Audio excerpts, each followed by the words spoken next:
কুষ্টিয়ার দৌলতপুরের নিজ কার্যালয়ে দুর্বৃত্তের গুলিতে নিহত হয়েছেন ফিলিপনগর ইউনিয়ন পরিষদের চেয়ারম্যান নইমুদ্দিন সেন্টু। প্রতিবাদে সন্দেহভাজন কয়েকজনের বাড়িতে হামলা ও আগুন দিয়েছে সেন্টুর সমর্থকরা। খবর পেয়ে ঘটনাস্থলে যায় পুলিশ। এখনও থমথমে পুরো এলাকা।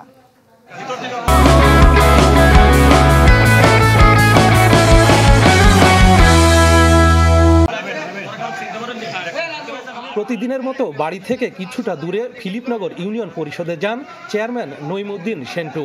সারছিলেন দাপ্তরিক কাজ। বেলা 11:30টার দিকে কার্যালয়ের পেছনের জানালা দিয়ে কয়েক রাউন্ড গুলি চালায় দুর্বৃত্তরা। এতে গুলিবিদ্ধ হয়ে ঘটনাস্থলে মারা যান চেয়ারম্যান সেন্টু। কি দেখলেন, কি ঘটনা? আমি যখন ওই শব্দ শুনতে পাইছি। কিসের শব্দ? গুলির শব্দ। কয়টা? 3-4টা হয়েছে। দাম শব্দ হয়েছে, তখন আমি উঠে যাই স্যার ওই ঘরের মধ্যে লোকের মুখে শুনলাম দৌড়াচ্ছে ছেলেপিলেরা, কেউ বা চেয়ারম্যানে গুলি করছে। এই তো দৌড় দিয়ে আমরা দৌড়ের উপরে আসছে, কেরা গুলি করলো, দৌড় মেরে এসে দেখছে চেয়ারম্যান অলরেডি মারা গেছে। পরিবার বলছে এলাকায় কারো সাথে শত্রুতা ছিল না তার। তবে আওয়ামী লীগ সরকার পতনের পর স্থানীয় একটি গ্রুপের হুমকি পাচ্ছিলেন। গত পরশুদিনকেও নাকি ওনাকে এসে রাত্রে একটা ঠেট দিয়ে গেছে।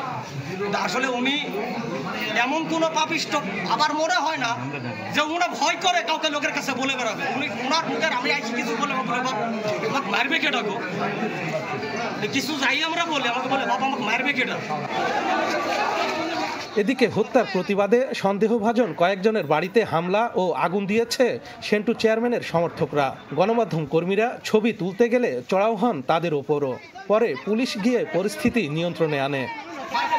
এই সংক্রান্তে কে বা কারা ওটার সাথে জড়িত এটা আমরা বের করার চেষ্টা করতেছি এবং আমরা প্রকৃত অপরাধী যারা তাদেরকে বের করে নিহত নইমুদ্দিন সেন্টু আরমা গ্রুপের চেয়ারম্যান আব্দুর রাজ্জাকের ভাই।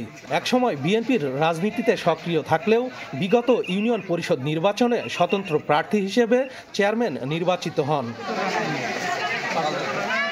শরীফ বিশ্বাস, চ্যানেল 24, কুষ্টিয়া।